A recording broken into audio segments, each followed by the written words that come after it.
हमने जो शुरू किया था काम बेटा वो किससे किया था? एडिशन। एडिशन रिएक्शन बेटा जी दो तरह से चलेगी, एक आयनिकली चलेगी और एक फ्री रेडिकली चलेगी।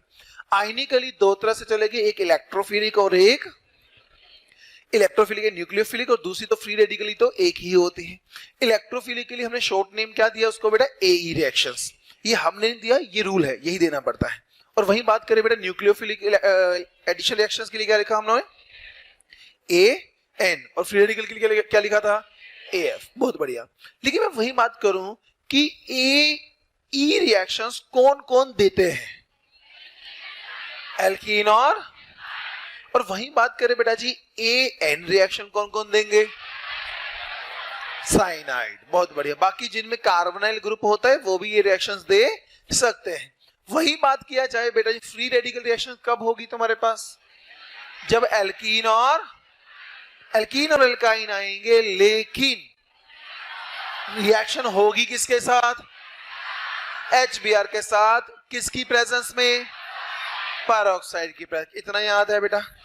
इसके बाद हम लोगों ने कुछ मॉलिक्यूल लिखे थे जिससे हमें यह देखने को पता लगा कि कौन सा मॉलिक्यूल कौन सा मैकेनिज्म को करने वाला है, कौन ए को फॉलो करेगा, कौन एन को फॉलो करेगा। यही किया था हम लोगों ने। तो चलिए फिर उससे आगे की तरफ बढ़ जाते हैं।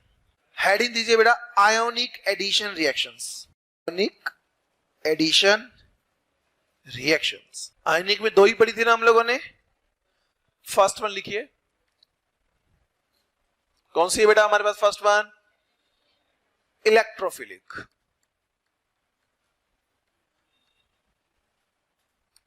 Philic addition reaction.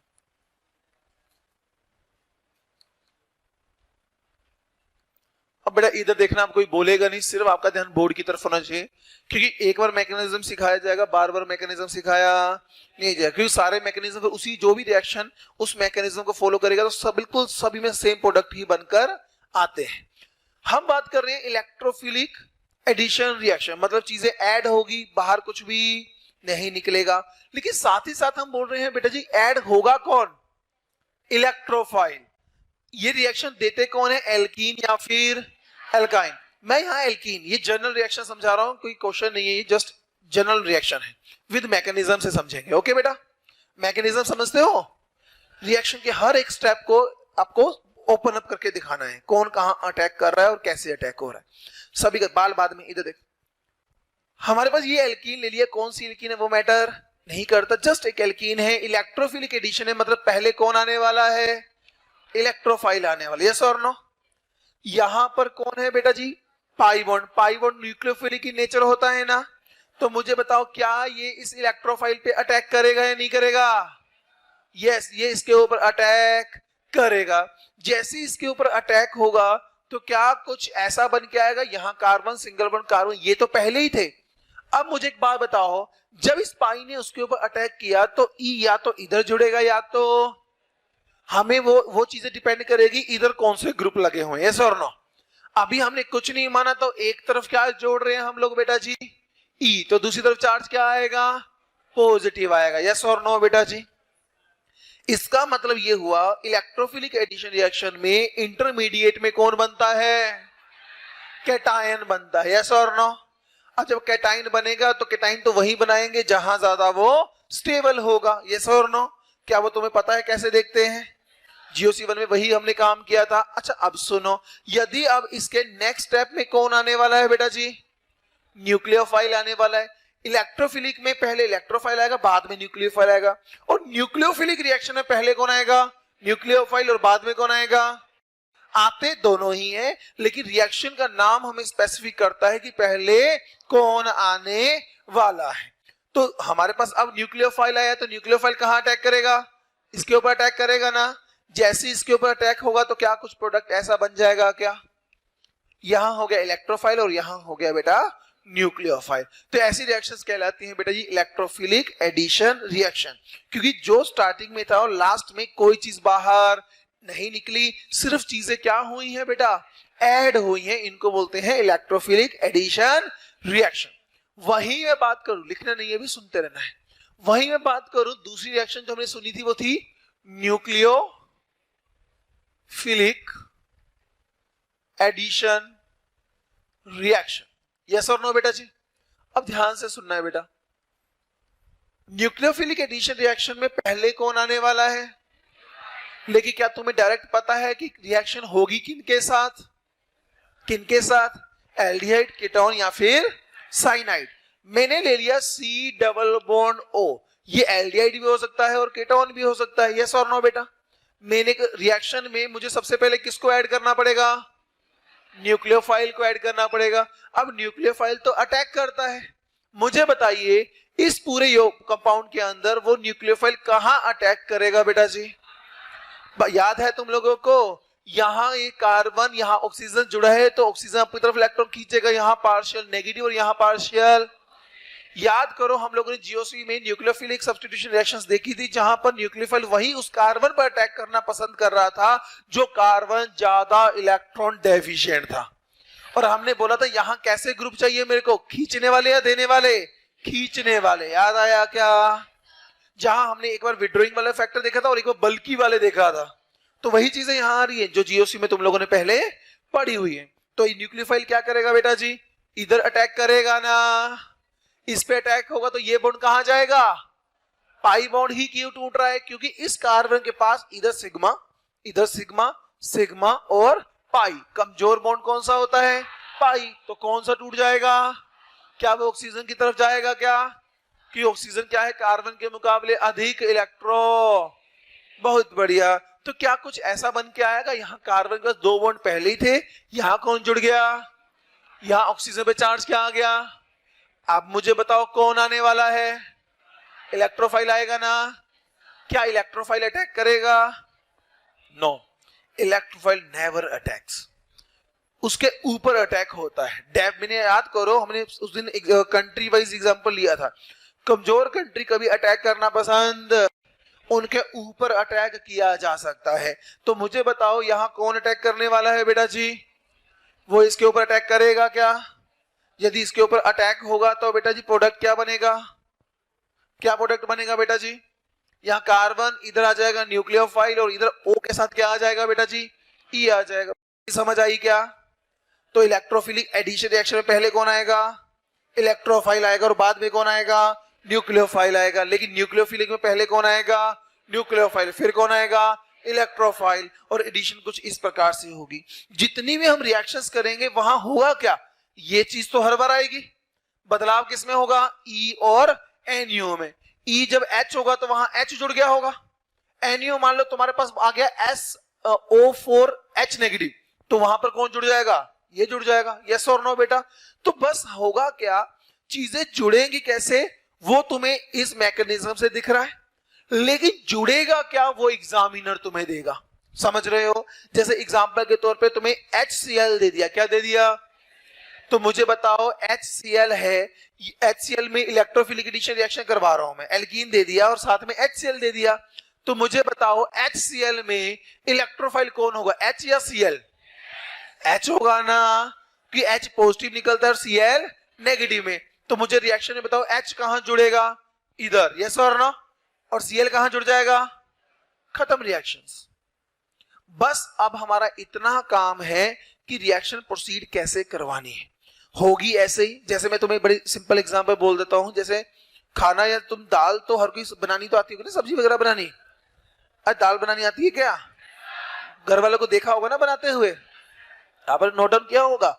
हम क्या करते हैं, कुकर उठाते हैं, उसके अंदर दाल पानी जो भी तक लगाते हैं, बंद करते हैं, वो बन जाती है।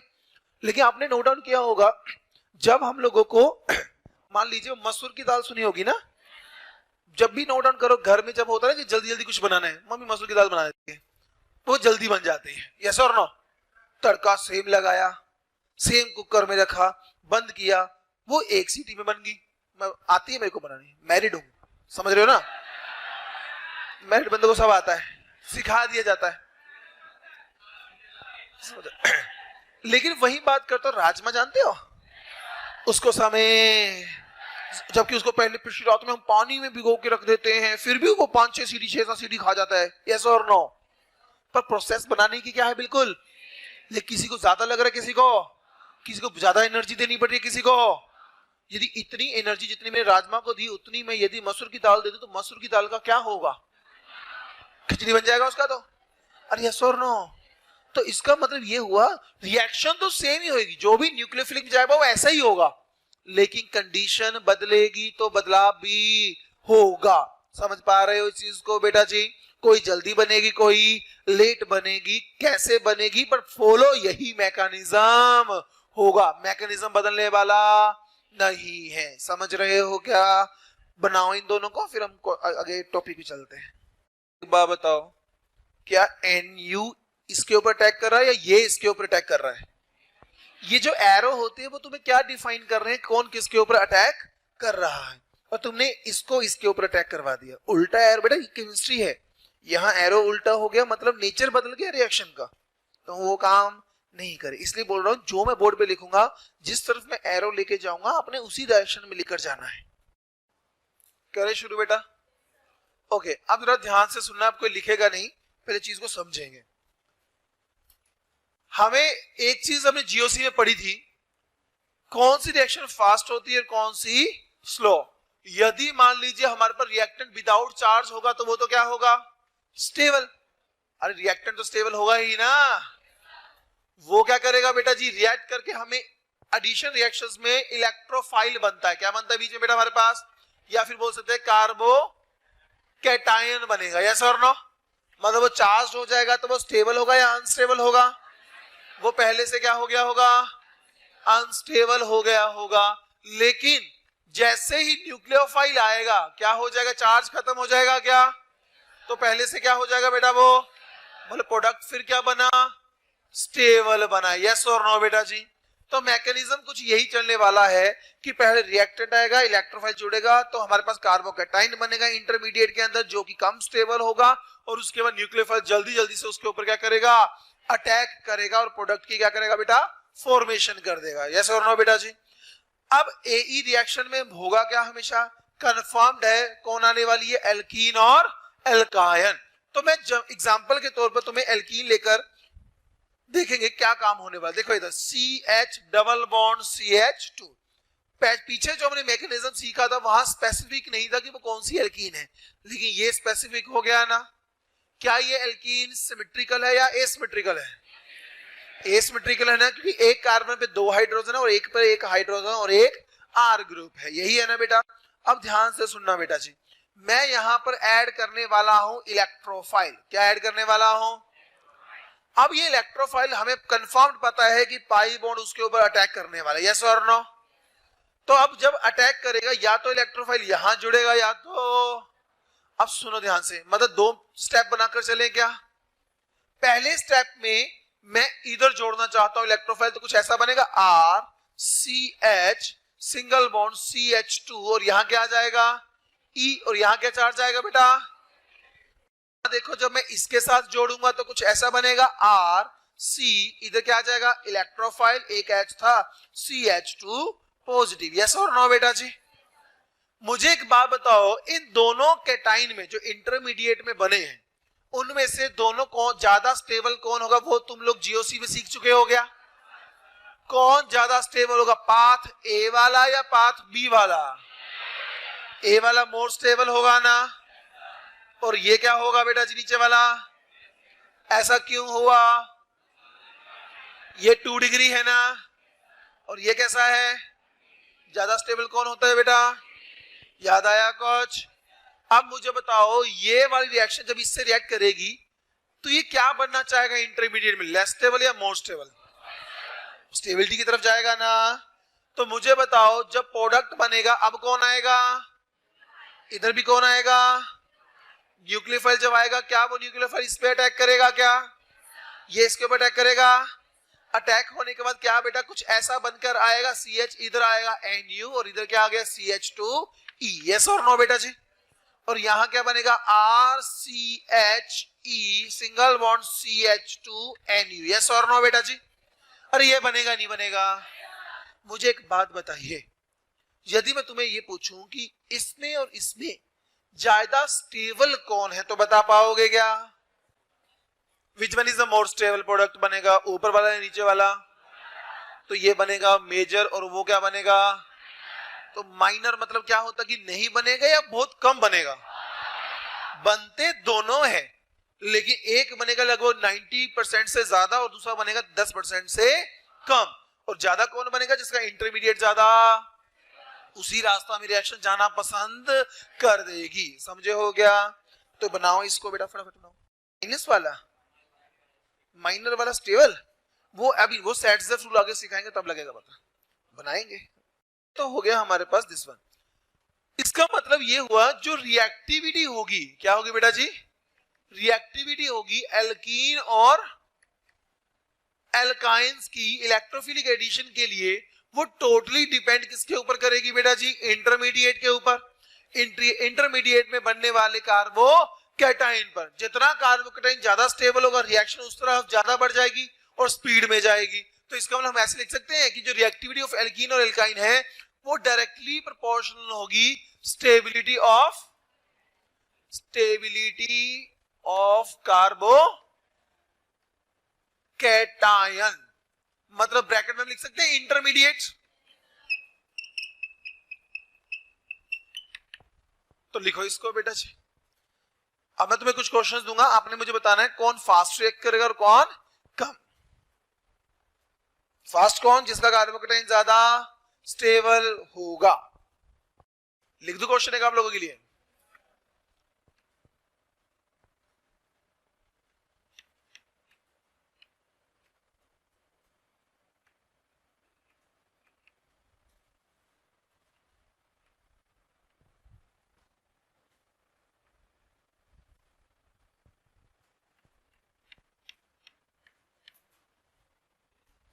चलो भाई, रिएक्टिविटी बतानी है, कौन जल्दी रिएक्ट करेगा और कैसे करेगा?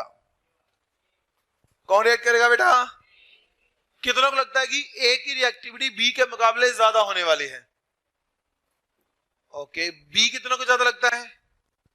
ओके, अच्छा मुझे एक बात बताओ, जब करके देख लो, यहां इलेक्ट्रोफाइल आएगा और यहां भी इलेक्ट्रोफाइल कहां जुड़ेगा? लेफ्ट वाले के साथ या राइट वाले के साथ? कि यहां जुड़ेगा तो पॉजिटिव इधर आएगा, इधर जुड़ेगा तो पॉजिटिव इधर। तो वो कहां जनरेट करना पसंद करेगा पॉजिटिव? यहां पर। तो बताओ कुछ ऐसा बनेगा RCH पॉजिटिव, CH2 और E। यस और नो बेटा जी? अब इधर कहां जुड़ना चाहेगा इलेक्ट्रोफाइल? इधर, ताकि ये ज्यादा इसके ऊपर आए। यस और no? RC positive double bond CHE, यही बनेगा बेटा। मुझे एक बात बताओ, हम लोगों ने जीओसी में एक पॉइंट लिखा था कि कार्बोकैटायन सैचुरेटेड और अनसैचुरेटेड में ज्यादा स्टेबल कहां होता है? सैचुरेटेड में। लिखा था क्या ये पॉइंट? यहां कार्बोकैटायन क्या है बेटा? वो कार्बोकैटायन क्या है? तो इन दोनों में से कौन ज्यादा स्टेबल? यही होगा ना। जब ये ज्यादा स्टेबल है, इसका मतलब इसकी इनमें दोनों में रिएक्टिविटी किसकी ज्यादा होगी? एक ही ज्यादा होगी रिएक्टिविटी। समझे हो बेटा? सारी चीजें कौन सी यूज हो रही हैं? जीओसी ही यूज हो रहा है यहां पर भी। इसलिए तो मैं बोला था संडे को कि भाई थोरली स्टडी करना है इसको। एक और क्वेश्चन, वैसे हम ये क्वेश्चन कर चुके हैं, पता है आपको? रिएक्टिविटी हमने देखी है नहीं देखी हुई बेटा जी? इलेक्ट्रोफिल EAR रिएक्शन पड़ी थी ना, कौन रिएक्ट जल्दी करेगा और कौन स्लो करेगा? जो रिच होता था वो जल्दी अटैक करता था। चलो, एक है मेरे पास बेटा CH3C ट्रिपल बॉन्ड CH, ये है ए ऑप्शन। बी है मेरे पास बेटा CH3CH डबल बॉन्ड CH2। सी है CD3CH डबल बॉन्ड CH2।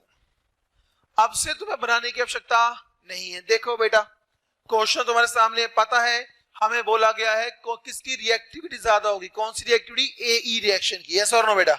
कौन AE रिएक्शन फास्ट देगा? तुम्हें पता है यहां पर पार्शियल पॉजिटिव चार्ज क्रिएट होगा। यस और नो? इधर यहां आएगा और इधर। अब इनकी पॉजिटिव चार्ज की स्टेबिलिटी देखनी पड़ेगी इंटरमीडिएट में। तो मुझे बताओ इन तीनों में सबसे कम स्टेबल कौन है?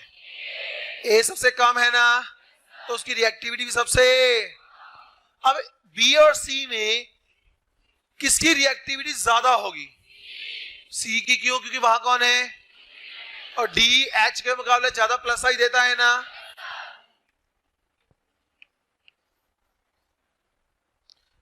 इंडक्टिव पहले देखोगे, हाइपर कंजुगेशन पहले देखोगे? हाइपर कंजुगेशन में H का ज्यादा होता है या D का ज्यादा होता है? H का ज्यादा होता है, बताया था ना। CH और CD बॉन्ड में CD बॉन्ड स्ट्रॉन्ग होता है तो जल्दी वो टूटता, जबकि CH जल्दी ब्रेक डाउन हो जाता है, इसलिए हमारे पास ये ज्यादा फेवरेबल होगा। देखो तुम फिर इंडक्टिव लगा रहे हो, जबकि लास्ट सारा सम अप करके हमने क्या बोला था? एटम देखो, चार्ज देखो, फिर उसके बाद रेजोनेंस देखो, उसके बाद हाइपर कंजुगेशन देखो, फिर देखना है इंडक्टिव। लेकिन तुमने इंडक्टिव क्या देखा पहले और आंसर क्या आ गया? गलत, जो कि करना नहीं था। चीजों को याद रखो बेटा, जब तक चीजें ध्यान नहीं रहेगी ना तो काम नहीं चलने वाला। एक दूसरे के साथ डिस्कस किया करो फ्री टाइम में कि चलो उसमें बता ये वाले टॉपिक में सर ने क्या किसके विद रिस्पेक्टिव ऑर्डर पूछा था या कैसे करना है उस क्वेश्चन को। डिस्कशन से चीजें ज्यादा देर तक याद रहती हैं।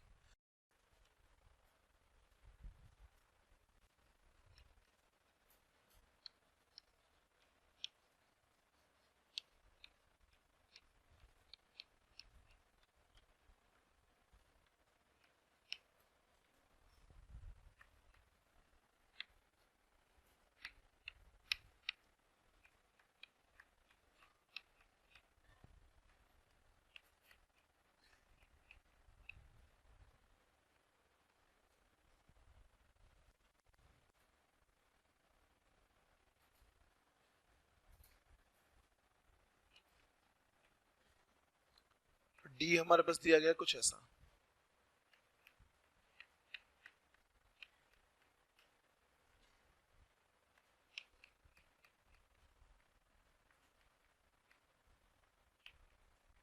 चलो पहले मुझे एक बात बताओ, हमारे पास रिएक्टिविटी देखनी है ना, यही रिएक्शन की मतलब इलेक्ट्रोफाइल आने वाला है ना। मुझे बताओ बेंजीन अटैक करेगी या ये बाहर वाला डबल बॉन्ड करेगा? क्योंकि बेंजीन अटैक करेगा तो वो अपनी एरोमेटिसिटी क्या कर देगा?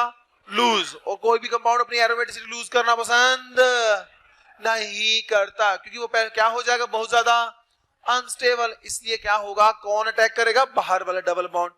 तो मुझे बताओ कौन सबसे फास्ट अटैक करेगा? जिसका इंटरमीडिएट सबसे ज्यादा स्टेबल होगा। मुझे एक बात बताओ, इन चारों केसेस में इसमें ई कहां जुड़ेगा? इधर या इधर? कितनों को लगता है ई यहां जुड़ेगा और कितनों को लगता है ई यहां जुड़ना चाहिए? ई जुड़ने से कुछ नहीं है, ई जुड़ने के बाद कैटाइन कहां बनेगा वो देखना पड़ता है। यदि यहां ई जुड़ूंगा कैटाइन यहां आएगा, यदि ई यहां जोड़ूंगा तो कैटाइन, और यहां वाला कैटाइन कंजुगेशन में होगा और यहां वाला कैटाइन कंजुगेशन में, तो इतना कंफर्म्ड है यहां आने वाला। यस और नो बेटा जी? तो ये चीजें दिमाग में रखो ना बेटा। स्टेबिलिटी जीओसी तुम पढ़ चुके हो। यहां कैटाइन बनेगा। अब हमारे पास काम क्या है? हमें ऐसे ग्रुप चाहिए जो इलेक्ट्रॉन डोनेट करते हो। तो सबसे ज्यादा इलेक्ट्रॉन डोनेटिंग कौन है बेटा जी? किसमें है? बी में है। ओके, कितने बच्चों को लगता है ए होना चाहिए सबसे ज्यादा? कितना लगता है बी होना चाहिए सबसे ज्यादा? सी कितना को लगता है?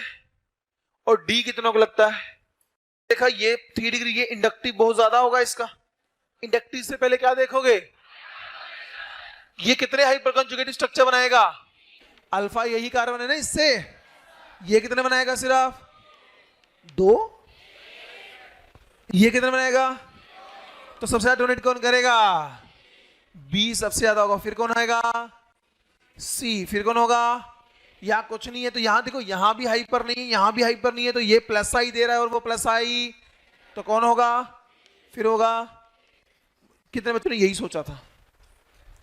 अब इतने हाथ कैसे खड़े हो गए? किया था क्या? चलो मान लेते हैं। चलो, तो चीजों को ध्यान रखना है बेटा जी। वैसे बताओ, हमने यही क्वेश्चन हाइपर कंजुगेशन में भी किया था, बस वहां पर ये नहीं था पॉजिटिव चार्ज लगाया हुआ था, CH2 पॉजिटिव। तो बात तो वही है ना, पर दिक्कत ये है कि तुम्हें याद ही, हमें ये तो पता लग गया ना कि पॉजिटिव चार्ज कहां आएगा और न्यूक्लियोफाइल कहां अटैक करेगा। अरे यस और नो?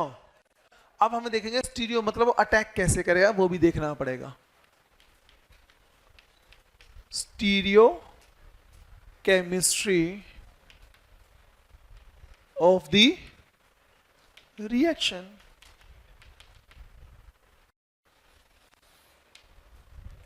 चलो अब ध्यान से सुनना है बेटा जी, लिख लिया बेटा। अच्छा अब बोर्ड की तरफ देखना सब बच्चों ने। स्टीरियो केमिस्ट्री कि स्टीरियो वर्ड जो होता है वो ये बताता है कि जो अटैक होने वाला है वो किस दिशा से होगा।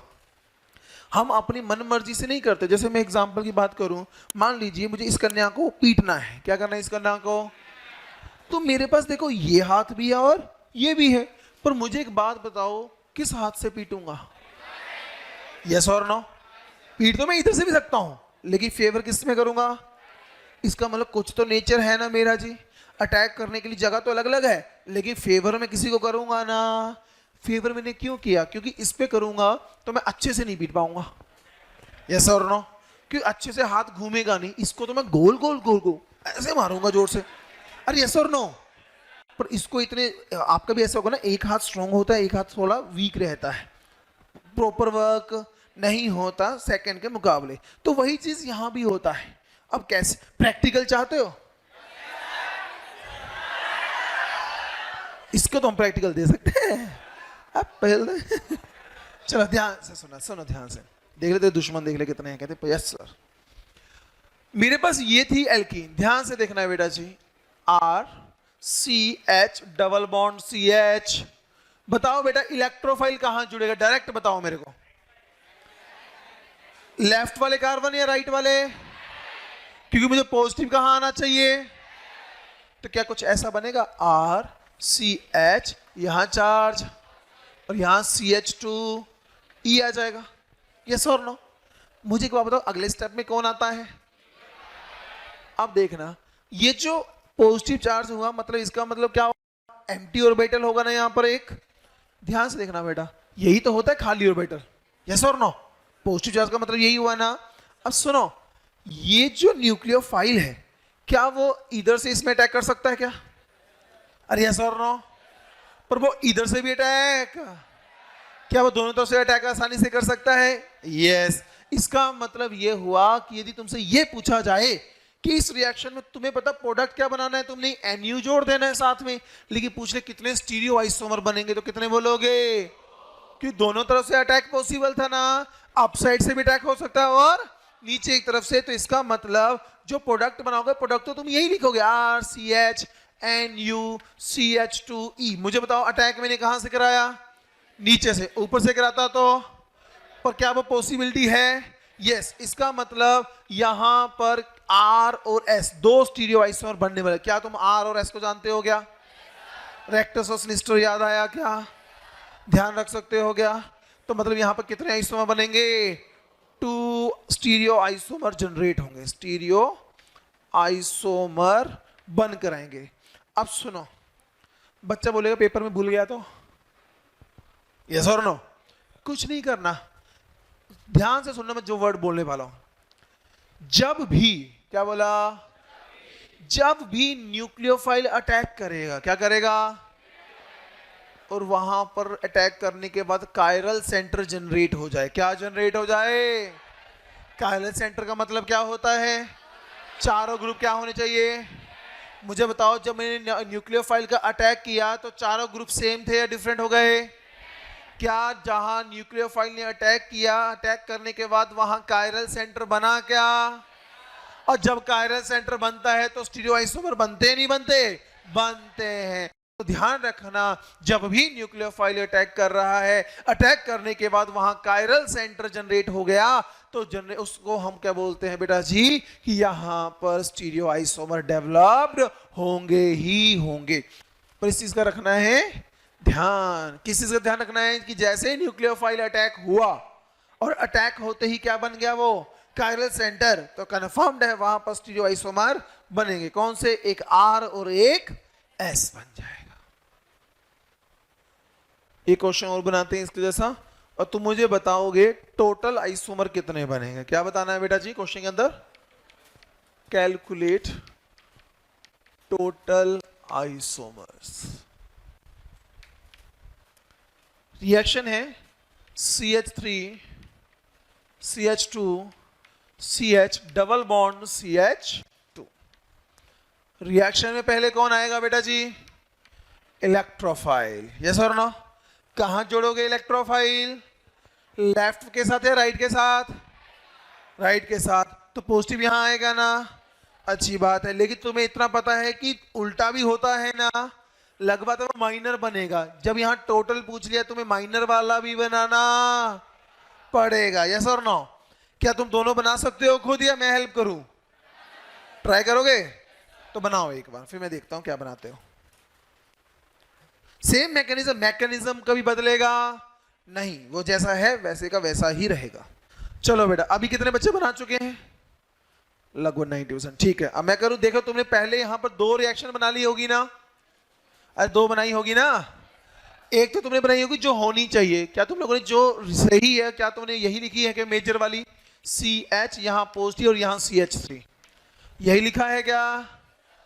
उसके बाद क्या किया होगा? न्यूक्लियोफाइल का अटैक करवाया होगा, यस और नो बेटा जी? जब न्यूक्लियोफाइल अटैक करेगा क्या कायरल सेंटर जनरेट होगा क्या? अरे यस और नो? क्योंकि देखो यहां कार्बन एक H है, एक C2H5, एक CH, 3 डिफरेंट है ना, और चौथा भी डिफरेंट है। इसका मतलब कंफर्म्ड है जैसे ये अटैक करेगा तो कायरल सेंटर जनरेट होगा, यस और नो बेटा जी? ये हो गया NU, यहां हो गया CH3, बन गया यहां पर क्या बेटा? Chiral centre. तो इसका मतलब यहां कितने आइसोमर बनेंगे? 2। तो 2 तो यहां से जनरेट हो गए, यस और नो बेटा जी? अरे ये पता लगा क्यों हुआ? ओके, सेकंड मैकेनिज्म हमारा ये चल रहा था, CH3 CH2 CH, यहां जोड़ा होगा बेटा कौन? अरे E जोड़ना था ना, यहां तो मैंने H जोड़ दिया। यहां E और यहां CH2 पॉजिटिव होगा ना? अब मुझे बताओ, अब अगले स्टेप में कौन आने वाला है? अब मुझे बताओ, जब न्यूक्लियोफाइल यहां अटैक करेगा क्या वो कायरल सेंटर बनेगा क्या? क्योंकि जो वहां पर 2 क्या हैं? हाइड्रोजन सेम है, तो इसका मतलब इसके अटैक के बाद कायरल सेंटर जनरेट, तो इसका मतलब 2 बनेंगे, एक ही रहेगा? एक ही रहेगा ना? कुछ इस प्रकार से CH2 और यहां आएगा NU। ये कायरल सेंटर नहीं बना, इसका मतलब यहां पर स्टीरियो आइसोमर 2 जनरेट नहीं होंगे। तो कितने होंगे यहां पर? सिर्फ एक, ये खुद ही होगा। तो टोटल कितने हो गए? 3 हो गए। समझे हो बेटा जी? ऐसा क्वेश्चन तो बना लोगे अभी? यस बेटा। जहां इलेक्ट्रोफाइल का अटैक हुआ वहां क्या मैंने ये कहा कि तुम इलेक्ट्रोफाइल वाला देखोगे? हमने कौन सा कहा? हमने कहा जब न्यूक्लियोफाइल अटैक करेगा वहां कायरल सेंटर जनरेट होना चाहिए। Got it? यस।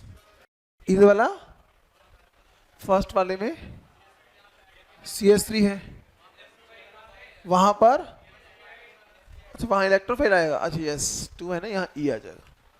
खुश? नीचे वाला रिएक्शन फिर से बताऊं बेटा? देखो ये तो समझ आ गया था, न्यूक्लियोफाइल ने यहाँ अटैक किया तो ये बन गया। क्या जहां न्यूक्लियोफाइल ने अटैक किया क्या वहां कायरल सेंटर जनरेट हुआ क्या? नहीं हुआ ना, तो वो जनरेट नहीं करेगा आइसोमर। यस, दोनों अच्छा बनाकर देखना पड़ेगा। नहीं, मुझे एक बात बताओ, ये अभी प्रैक्टिस चल रही है। इधर सुनो सब बच्चे, थोड़े दिन बाद तुम सिर्फ रिएक्शंस देखोगे। अच्छा डबल बॉन्ड मिल गया, कंफर्म पता है एसिमेट्रिकल एल्कीन है ना? एसिमेट्रिकल एल्कीन है मतलब कितनी तरह की रिएक्शन चलेंगी? एक मेजर वाली और एक, पता है मेजर वाले में पॉजिटिव यहां आएगा, और जब न्यूक्लियोफाइल यहां अटैक करेगा तो वो कायरल सेंटर देगा। तो यहां से 2 बन गए और इधर से तो जनरेट होने वाला नहीं है, 3 हो गया सॉल्व। अभी तुम सिर्फ सीख रहे हो कि होती कैसे है। यस बेटा, जहां चार्ज जनरेट होता है, अच्छा जहां इलेक्ट्रोफाइल है वहां वाला कौन सा? एक मिनट सुनो बेटा, एक बच्चा बोले पहले, यहां पर इधर कैसे नहीं हो रहा ना? तो खुद तो है ना ये। अरे ये स्ट्रक्चर बनेगा नहीं बनेगा? खुद तो है, लेकिन कायरल सेंटर होता तो इसके जैसा एक और होता। यदि ये R है तो दूसरा S होता, लेकिन यहां पर नहीं है तो ये अपना ही रह गया। यहां मैंने एक बनाया स्ट्रक्चर जब मैंने नीचे से अटैक किया, लेकिन ऊपर से भी अटैक पॉसिबल है ना, तो ऊपर वाले बनेगा तो टोटल कितने बन जाएंगे? 2। ऐसे लिखते हैं बेटा जी। यस, जहां इलेक्ट्रोफाइल जुड़ा है वहां पर होगा या फिर नहीं होगा। हमारे पास क्या लिखा गया, ये टोटल आइसोमर जब ये इलेक्ट्रोफाइल और न्यूक्लियोफाइल से रिएक्ट करेगा। तो हमारे पास जब वहां पर इलेक्ट्रोफाइल कहां गया, जब यहां इलेक्ट्रोफाइल जुड़ा, तुम्हें लग रहा है ये chiral centre, yes it is a chiral centre, लेकिन इलेक्ट्रोफाइल जब वहां जुड़ा, क्या जहां पर मैंने नीचे से जुड़ा, क्या वो ऊपर से जुड़ सकता था? वो तो किसी एक ही डायरेक्शन से जुड़ता है, दोनों साथ उसके पास पॉसिबिलिटी दोनों में से कहीं से भी एक साइड से ही जुड़ेगा। लेकिन यहां न्यूक्लियोफाइल के पास ऑप्शन थी कि वो नीचे से अटैक करे या फिर ऊपर से, तब उसने जनरेट किए। तभी स्पेशली वर्ड बोला गया कि तुमने कुछ नहीं सोचना, सिर्फ एक चीज सोचनी है, जहां न्यूक्लियोफाइल अटैक करने वाला है, अटैक करने के बाद यदि कायरल सेंटर जनरेट हुआ तब ही उसके आइसोमर बनाने, अदरवाइज नहीं बनाने। क्या ये दिमाग में रख लोगे क्या? चलो बन गया, इसको हेडिंग दीजिए बेटा जी। आपका फेवरेट टॉपिक जो तुमने बहुत बार सुना होगा, मार्कोनिकोव्स रूल। हेडिंग दो, मार्कोनिकोव्स रूल। क्या होता है बेटा मार्कोनिकोव रूल? सिंपल सा फंडा ये बोला गया था मार्कोनिकोव के अनुसार, उसने कहा कि जब भी सिमेट्रिकल एल्कीन आएगी, कैसी एल्कीन, तब तुमने सोचना नहीं है कि इलेक्ट्रोफाइल कहां जोड़े, जहां तुम्हारा मन है वहां जोड़ सकते हो। लेकिन जैसे ही जनरेट होगी एसिमेट्रिकल एल्कीन, क्या होगी? उस वक्त हमें सोचना पड़ेगा। तो इसने ये कहा कि आपने इलेक्ट्रोफाइल वहां जोड़ना है जहां नंबर ऑफ हाइड्रोजन ज्यादा होंगे। तो क्या बोला मार्कोनिकोव ने? इलेक्ट्रोफाइल वहां जुड़ेगा जहां जिस कार्बन पर नंबर ऑफ हाइड्रोजन क्या होंगे। क्या ये बोला था? डेफिनेशन यही लिखी हुई है ना, ये नहीं कहा था उसने। रियल में ये कहा कि तुम इलेक्ट्रोफाइल कहीं भी जोड़ो, मुझे कोई फर्क, पर पॉजिटिव चार्ज वही जोड़ना है या वही क्रिएट करना है जहां वो ज्यादा स्टेबल होगा। क्या बोला मैंने? वापिस से बोलो एक बार, कि इलेक्ट्रोफाइल कहीं भी जोड़ो मुझे कोई फर्क, लेकिन पॉजिटिव चार्ज वहां बनाना है जहां वो ज्यादा। और स्टेबिलिटी हम लोग देखते आए हैं स्टार्टिंग से। तो जो ये चीज हमें बोली गई ना कि हाइड्रोजन वहां जोड़ो, ये हमारे इंडियन ऑथर्स ने किया। इंडियन ऑथर क्या करते हैं, कंसेप्ट को इजी करने की कोशिश करते हैं, क्योंकि हमारे पास बच्चे बड़े खतरनाक होते हैं। ऐसा ना, मुझे बताओ कौन सा चीज अच्छी है कि हाइड्रोजन वहां जोड़ो जहां इलेक्ट्रोफाइल जहां इलेक्ट्रोफाइल वहां जोड़ो जहां हाइड्रोजन ज्यादा है। आसान है ना, देखती जोड़ देंगे। लेकिन कार्बोक्टाइन वहां लाना है जहां पॉजिटिव ज्यादा स्टेबल हो, सोचना पड़ेगा ना कौन सा ज्यादा इजी है। फर्स्ट वाला इजी है ना, लेकिन हम ऐसा क्वेश्चन दिखाएंगे जहां उल्टा हो रहा होगा। हमने काम चलना है पॉजिटिव चार्ज की स्टेबिलिटी के ऊपर। तुम डायरेक्ट चल सकते हो, जब भी तुम हाइड्रोजन जहां हाइड्रोजन होगा वहां इलेक्ट्रोफाइल जोड़ोगे तो तुम देखोगे पॉजिटिव ऑटोमेटिकली वहीं आएगा जहां वो ज्यादा स्टेबल होगा। लेकिन कुछ चीजों में तुम्हें एक्सेप्शन दिखाई देगी, रियल में एक्सेप्शन नहीं है। जीओसी उसको एक्सेप्शन नहीं बोलेगा, लेकिन जो मार्कोनिकोव में तुमने पढ़ा है उसके अकॉर्डिंग वो क्या बन जाएगी। तो अभी बोलते रियल में एक्सेप्शन होती नहीं है। हमने बेटा जी साइंस के टॉपिक को इतना ज्यादा मॉडिफाई कर दिया गया है जिसके कारण हमें दिखती है कि वो क्या है, एक्सेप्शन। समझ पा रहे हो इस चीज को? तो करे स्टार्ट। तो चलिए लिखो एक line, A reactions in AE reactions of alkene and alkyne electrophile. बेटा पूरा मत लिखा करो इलेक्ट्रोफाइल, इलेक्ट्रोफाइल को ई पॉजिटिव लिख दिया करो बस। हाँ नहीं, मैं पूरा दिख रहा हूं ना इलेक्ट्रोफाइल लिखते हुए। Electrophile mainly goes to that unsaturated carbon, mainly goes on that unsaturated carbon where number of hydrogen is more as compared to other one, is more as compared to another one। Bracket में लिखो, this rule is based on stability of carbocations. This rule is based on stability of carbocations। Okay बेटा जी, at the end वही line बोल दी गई है ना, तो करे स्टार्ट। चलिए मैं यहां कुछ एल्कीन बनाऊंगा, आपने देखते ही बताना है कि इलेक्ट्रोफाइल कहां जुड़ना चाहिए। ध्यान से देखना बेटा इधर,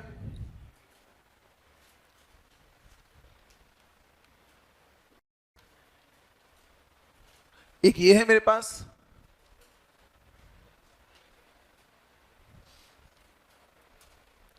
एक ये है मेरे पास, एक ये है मेरे पास। मुझे बताइए ए में, ये फर्स्ट वन जो है, ए में इलेक्ट्रोफाइल कहां जुड़ना चाहिए? लेफ्ट या राइट? जहां हाइड्रोजन एटम क्या होंगे? सोच के देखो, जहां ज्यादा तुम यहां जोड़ दोगे तो यहां क्या आएगा, और वो पॉजिटिव 3 डिग्री हो जाएगा, तो वो स्टेबल हुआ या नहीं हुआ? तो बात तो कार्बोकेटाइन की होती है, लेकिन हमने शॉर्ट वे बना दिया। तो बताओ प्रोडक्ट तुम कुछ ऐसे बनाओगे, RCR, यहां आ जाएगा पॉजिटिव, यहां CH2 के साथ आ जाएगा E। अब न्यूक्लियोफाइल आएगा, यहां अटैक करेगा। लेकिन मुझे एक बात बताओ, जब न्यूक्लियोफाइल यहां अटैक करेगा तो कितने स्टीरियोआइसोमर बनेंगे? एक ही बनेगा, क्योंकि वो कायरल सेंटर जनरेट नहीं कर रहा। मतलब समझ आया तुम्हें थोड़ा सा? अब मुझे बताओ इलेक्ट्रोफाइल को कहां जोड़ोगे, लेफ्ट के साथ या राइट के साथ? राइट के साथ। तो कुछ ऐसा बनेगा क्या? क्या बनेगा? यहां तो पॉजिटिव चार्ज आएगा और यहां आ जाएगा CH2 के साथ E। यस और नो बेटा जी? अब पता लग गया न्यूक्लियोफाइल कहां अटैक करेगा। बहुत बढ़िया। क्या वो कायरल सेंटर बनेगा? That depends on this. R group इसी जैसा हो गया तो डिफरेंट हुआ तो हो जाएगा। बहुत बढ़िया। अच्छा मुझे बताओ, क्या मुझे यहां सोचना पड़ेगा? कहीं भी जोड़ दूं चलेगा क्या? क्योंकि एल्कीन कैसी है ये? पर मार्कोनिकोव रूल कहां लगता है जब एल्कीन कैसी मिलती है? एसिमेट्रिकल लगती है। इसमें तो तुम कहीं भी जोड़ दो जहां तुम्हारी खुद की कहां है इच्छा। ये हो गई, समझे हो क्या? कर लोगे, करना ही, समझे?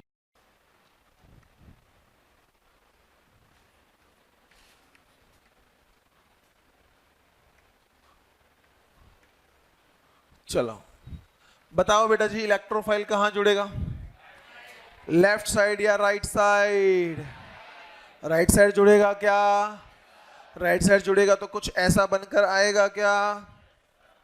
बहुत बढ़िया। CH यहां आ जाएगा positive charge, CH electrophile. Yes और नो? चलो अच्छा अब मुझे बताना, हम अभी रिएक्शन कुछ भी नहीं सीख रहे, हम सिर्फ वो देख रहे हैं रिएक्शन के बीच में क्या क्या चीजें आने वाली हैं। जब हम वो स्टेप समझ जाएंगे तो रिएक्शन हमारे लिए क्या हो जाएगी? आसान। बेटा रियल बताऊं ना, ऑर्गेनिक की रिएक्शन इतनी आसान आती है एग्जाम के अंदर कि तुम्हें पूरा मैकेनिज्म लिखने की जरूरत नहीं पड़ती। रिएक्शन देखते ही हमें पता होता है क्या प्रोडक्ट बनने वाला है। लेकिन चीजों का क्या रखना है तुमने ध्यान। जो जो मैं पॉइंट बोल रहा हूं कि बेटा यदि कायरल सेंटर दिख गया वहां RS होगा, अदरवाइज नहीं होगा, डबल बॉन्ड में E कहां जोड़ना चाहिए, ये सब शॉर्ट नोट्स में होना चाहिए आप लोगों के। अब से शॉर्ट नोट बनाने शुरू कर दीजिए। हम तो काफी चीजों में समझाएंगे, लेकिन तुमने तो पॉइंट टू पॉइंट पकड़ना है ना, तो उनको शॉर्ट नोट बनाना शुरू कर दीजिए। आज से ही बता रहा हूं। बाकी आप लोगों की क्या है? हाँ, और इच्छा आपकी कभी करती? चलो अच्छा अब मुझे बताओ इलेक्ट्रोफाइल कहां जुड़ना चाहिए? लेफ्ट के साथ या राइट के साथ? राइट के साथ। क्या बोला? जहां हाइड्रोजन, तो यहां इस अनसैचुरेटेड कार्बन पे यहां पे हाइड्रोजन, तो इलेक्ट्रोफाइल यहां जुड़ना चाहिए। पर ऐसा होता, अब सुनो इधर मेरी बात ध्यान से देखना, यहां पर E ऐसे आ गया पॉजिटिव चार्ज, CH3। क्या ये उल्टा चला है? क्या नहीं चला? ये तो सही है, तुम्हारा थॉट उल्टा है कि बोल दिया गया हाइड्रोजन जहां ज्यादा वहां जोड़ दो। यदि मैं यहां पर जोड़ता E को तो पॉजिटिव यहां आता, यदि पॉजिटिव यहां आता तो वो 3 डिग्री होता या नहीं होता? अच्छी बात बुरी बात? लेकिन जब मैंने E यहां जोड़ा तो पॉजिटिव कहां आया? 2 डिग्री हो गया ना। लेकिन बताओ बेटा जी कौन ज्यादा स्टेबल, क्या ये स्टेबल है या नहीं है? यहां पॉजिटिव आना और यहां पॉजिटिव आने में कौन सा पॉजिटिव ज्यादा स्टेबल, लेफ्ट वाला या राइट वाला? इसलिए क्या ये बनेगा? यस, यही बनेगा। तो बताओ बेटा जी, सिर्फ हाइड्रोजन हाइड्रोजन देख के काम बनेगा क्या?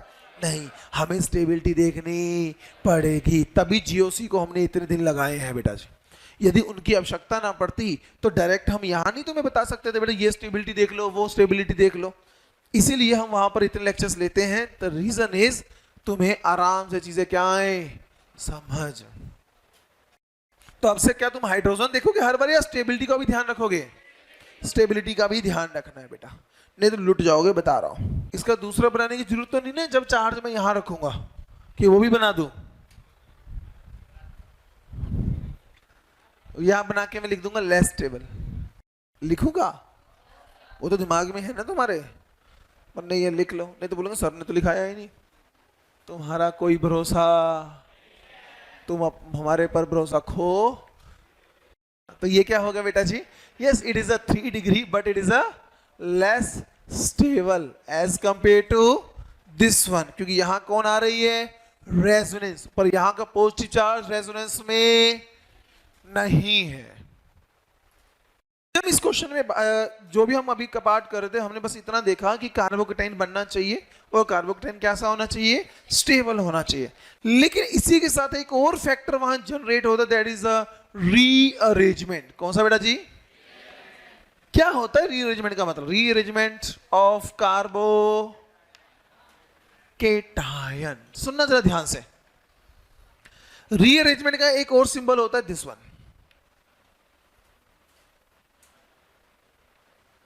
ये कहीं ये दिख जाए तो इसका मतलब ही क्या होता है बेटा? डब्ल्यू लिखते ना ऐसे, तो उसी तरीके से लिखना कुछ इसमें, और यहां पर ऐसे कर देना। This is also symbol of rearrangement. Indian author में तुम्हें कभी देखने को मिलेगा नहीं, क्योंकि इंडियन वाले लिखते नहीं है, वो नॉर्मल लिख देते हैं। बट फॉरेन ऑथर की कभी जिंदगी में कभी बुक पढ़ोगे या किसी को रेफर करोगे तो वहां रीअरेंजमेंट लिखा हुआ ऐसा मिल जाएगा। रीअरेंजमेंट करनी है कार्बोकेटाइन की। अब सुनना, पहले मैं लिखवाऊंगा बाद में, पहले सुन लो कब कब कैसे कैसे रीअरेंजमेंट होती है। अभी तुम्हारा ध्यान पूरा मेरी तरफ होना चाहिए। लास्ट बेंच कहाँ होना चाहिए ध्यान?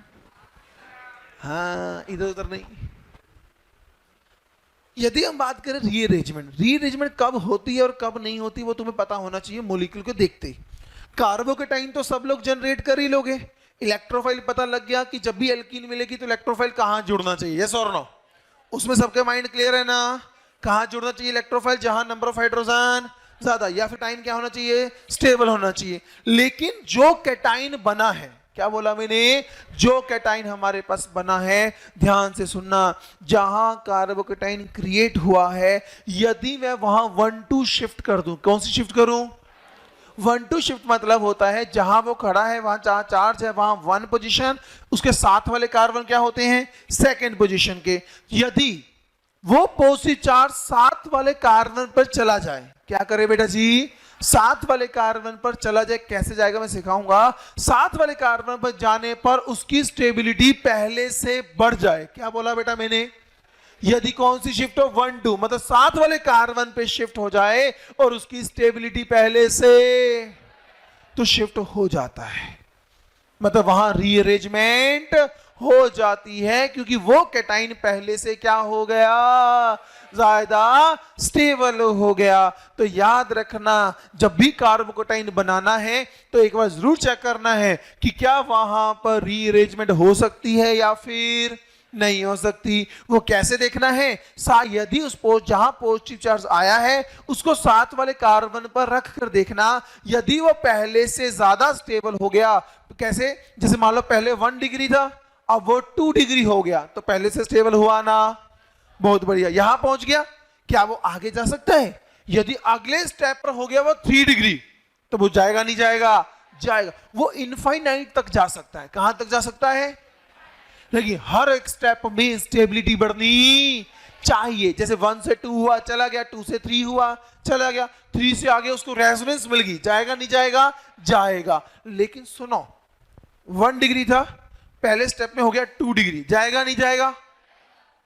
अगले में फिर 2 डिग्री मिला, जाएगा?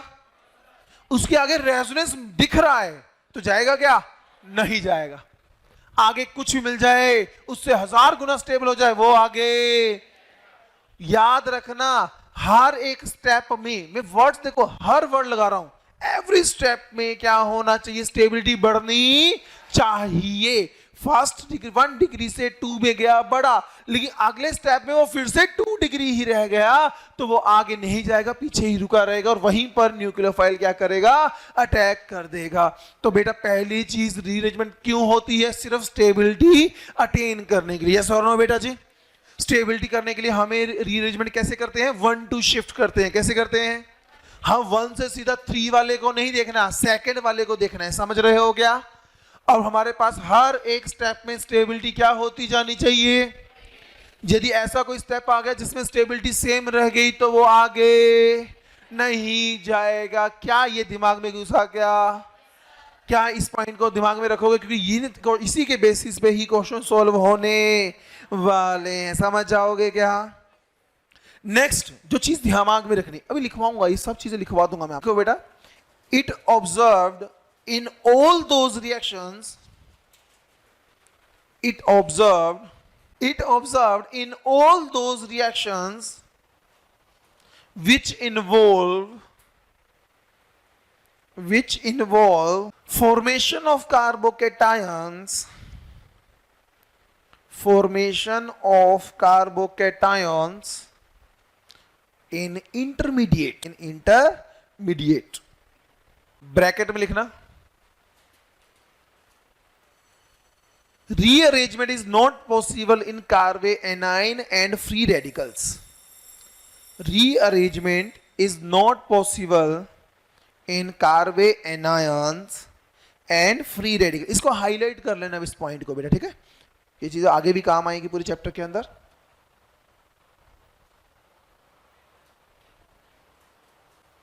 देखिए next point,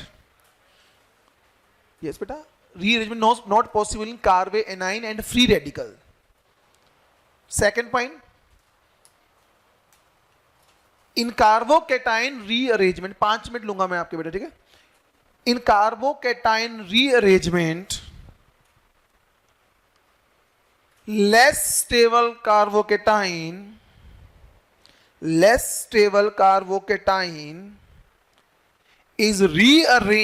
is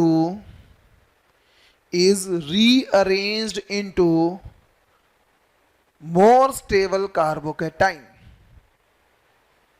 more stable carbocation, in carbocation rearrangement, less stable carbocation is rearranged into more stable carbocation by 1-2 shift of groups, 1-2 shifts of group। अब हमने बोला कि ग्रुप्स होने चाहिए, क्या होने चाहिए, ग्रुप्स में भी देखो बेटा हर किसी की माइग्रेट होने की पावर अलग होगी, कोई जल्दी होता होगा और कोई स्लो। एक एटम के ऊपर जहां से शिफ्ट होने वाला वहां हाइड्रोजन CH3 और फिनाइल ग्रुप हो तो तुम किसको माइग्रेट करोगे वो भी पता होना। तो याद रखना, यदि हम बात करें, इसी के साथ लिखना माइग्रेटिंग एप्टीट्यूड, एम्पलीट्यूड किसका ज्यादा होगा किसका कम होगा, सबसे ज्यादा होता है हाइड्रोजन का। किसका होता है, मतलब जहां पे पॉजिटिव चार्ज आया उसके साथ वाले कार्बन पे यदि हाइड्रोजन हो और अनदर भी ग्रुप हो तो सबसे पहले कौन भागेगा, हाइड्रोजन। उसके बाद होता है फिनाइल का, उसके बाद होता है बेटा जी एल्काइल ग्रुप का। एल्काइल में सबसे ज्यादा 3 डिग्री, फिर 2 डिग्री, फिर 1 डिग्री और खत्म। फिर लास्ट में या तो तुम CH3 लिख देना। चलो भाई ये ऑर्डर लिखो बेटा, फटाफट से लिख लिया बेटा। आज की ब्रेक गई आपकी, सॉरी पहले एडवांस में। नेक्स्ट पॉइंट लिखिए बेटा, लिखिए कार्बोकैटायन रीअरेंजमेंट। यस बेटा, लास्ट में ये CH3 है बेटा, methyl group. Carbocation rearrangement can B for n times, n for नमक, अबे n मतलब नंबर ऑफ टाइम्स हो सकती है, यस और नो। बस पता है ना कब होगी, जब हर स्टेप में क्या होती जाएगी, स्टेबिलिटी एक स्टेप में भी सेम रहेगी, रिएक्शन वहीं रुक जाएगी। बहुत बढ़िया। Rearrangement can be possible an time but it is always by 1-2 shift. अब तो माइंड में गया ना 1-2 शिफ्ट का मतलब क्या है, साथ वाले कर्म देखना, उससे आगे वाले को बाद में देखना है। Why 1-2 shift? And in each shifting, stability must be increases. In each shifting, stability must को highlight जरूर करना, must be increases। रख लोगे बेटा इस ध्यान का। Increased through, इसके साथ increases through resonance और hyper conjugation, through resonance और hyper conjugation। चाहे resonance हो जाए चाहे hyper conjugation से बढ़े, लेकिन बढ़नी चाहिए किसी भी हालत में। Okay, thank you everyone. Apply करना हम कल देखेंगे इसको, ठीक है बेटा। ओके बाय बेटा।